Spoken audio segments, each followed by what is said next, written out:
The kiss of death. So,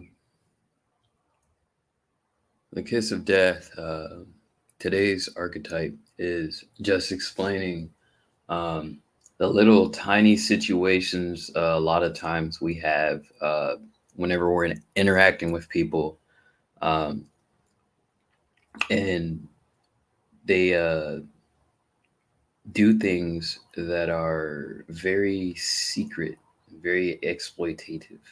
And it's very a lot of times whenever we're interacting with people, um, at least in the world we're in now, everyone's always trying to find the upper hand in the situation. They're always thinking about what they can do, what they can do ahead of the other person, and this creates a dynamic where things kind of just feel very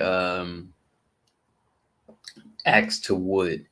It feels like um, there's no remorse, like there's no kindness, like there's no sympathy or empathy. It's just kind of a very cutthroat, Machiavellian kind of world. Is what is is what we would think, right? Um, Now, this is a guy's channel, so one thing I would say is a lot of times. Um, the kiss of death comes whenever a guy interacts with a woman and she's smiling or she's showing him that she's friendly. But then a lot of times in those friendliest moments, she's trying to gain some sort of advantage. And sometimes she's setting you up for a hit. She's setting you up for a checkmate. So, in my opinion, a lot of times when she's smiling, or whenever it's a very positive moment. And I'm not saying that every woman is bad. All I'm saying is that um, sometimes you meet women and they're very, uh, a lot of times you meet women, a lot of the women you meet will be very Machiavellian. And whenever they're smiling and whenever they're, seeming to be the most cordial with you, they have you in a check.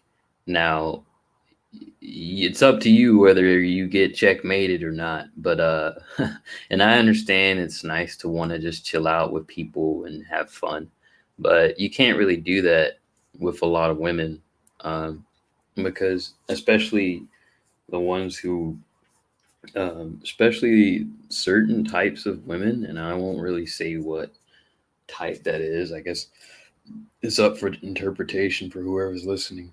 But certain type of women and just certain type of people in general, you can't really just chill and conversate and have fun with them because they're always trying to look for the advantage. They're always trying to get one over you, trying to get one up, and they're trying to, like, they're very selfish. They're trying to figure out how they can succeed in the situation. For example, one of the social gambits that a lot of guys will have to deal with is when they're put in the friend zone. That's one of the most common ones, and a lot of times the guy won't know he's in the friend zone. Women have also gotten really good at, knowing the threshold of a guy who will tolerate that behavior, and they pay attention to that. By the way, so I guess it would behoove a lot of guys to just not get in that situation. But then again, a lot of times guys get kind of blinded by the the putting the eggs in one basket, which is what I think allows women to have that advantage. If you put your eggs in one basket, you're gonna fall to the kiss of death. You're gonna be talking to a woman, and somehow she's going to put you in a box. You're gonna be in the friend zone. She's gonna do something else. It like maybe she smiles and you went out on a date and you never see her again, or you get ghosted, things like that. There's sometimes you have things that lead up to that. Maybe she sends you a little text and it's friendly, and you don't know you're about to get ghosted, right? Because you're having a friendly conversation. By the way, a lot of times these little social gambits that women do and that people do, uh, they. One thing I want to say is a lot of women are cowards, and a lot of people are cowardly as well. It just so happens that women, a lot of the behaviors they do are just things that they expect others to just kind of deal with. They don't really expect people to call the behaviors out. Um, but the way that you deal with a coward and the way that you deal with a person who simply wants to hide and doesn't want to confront things, which it's in women's nature to not want to confront uh, situations that could, cause conflict, and that's by nature. That's where the cowardice comes from. It's actually a self-preservation for the life of them and their child. It actually makes sense, but essentially, women are cowards naturally, and we're actually okay with that. Now, the funny thing is, we're not okay with guys being cowards, but in a way, that's also important for the survival of the species. But to go further, the kiss of death. One of the greatest ways to counteract this, in my opinion, just very quickly, um, you'll know the kiss of death is coming whenever a person starts to treat you very well all of a sudden. And this can be in any particular case. And this can be whether it's a guy or a woman. Whenever someone is treating you very well, just out of nowhere, there's a good chance that it's coming. And whenever someone is very silent around you, there's a chance it's coming. Also, many a times before I got the kiss of death, um, uh, there would be many a times before I got the kiss of death, there'd be some situation I was in where the individual was, um, yeah, they were smiling, they were cordial and happy and everything, but I was also not. You're gonna get it when you're not aware, when you're not really trying, you're not on guard. It only works. The kiss of death only works when you're not on guard. If the person is keen to it and they know that you're on guard for that behavior, they're not gonna do anything. Um, Now, if a person's just doing it unconsciously, that's a different. I mean, perhaps that's a different story. But one of the things about the kiss of death and what it goes into is that um, it goes into other concepts. I may as well go into it now. Um, Women, there's a lot of people that don't like to be accountable for things.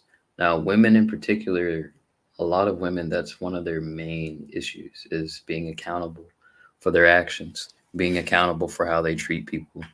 Um, and the kiss of death, what it allows a person to do, whether it's a man or a woman, but in this particular case, I'm speaking towards the dating dynamic. It allows a person to dodge accountability and save face. So it allows a person to you're running away from your problems, but more aptly, you don't want to be responsible for the feelings of another person. So you kind of just erase your whole presence from that situation, so you don't have to confront. You don't want confrontation. Pretty much what it does. This is what it does. Um, you end up creating more resentment from the other person. Um, but this is one thing I think that the people who do the kiss of death don't actually think about. They don't think about the Latin effects of the kiss of death. Um, they only think about the immediate, the short term benefits, which is, yes, I don't have to be accountable for this person and how I made them feel. And I don't have to deal with this conflict that makes me feel icky and makes it, it's kind of painful to deal with. Yes. So as a result, the kiss of death is kind of this very painful thing that the people who are on the receiving end of it, they don't, they feel caught off guard because many times they're just engaging with another human being very genuinely, and there's no pretense, and there's nothing really behind the interaction. They're just trying to talk with the person and interact. um, but then the person they're talking to switches up and they become offensive, but it's very it's covert. The main point of the kiss of death is to dodge accountability, but also just to get an advantage over the other person. It's that simple. It's very Machiavellian. Also, women aren't the only ones that do it. They're just the ones that do it the most. They're the ones, I guess, that are most famous or infamous for it, with things like the friend zone and things like getting ghosted like that. And you know, that's one of, I think, the most common ones right now, because a lot of people are texting, which by the way, I don't really subscribe to the idea of texting, just personally. I think it's causing a lot of issues, but that's a different story. The kiss of death. So I'll actually do an update on this in the future, and do a part two. This was very last minute, and I have to add in another part to where I can go in and think about it more, because it's actually more intricate than what I'm saying. This is why a lot of relationships aren't working. You see these kind of techniques enacted at the end of relationships. The kiss of death isn't just happening in casual relationships; it's happening in marriages, all kinds of things. Alrighty.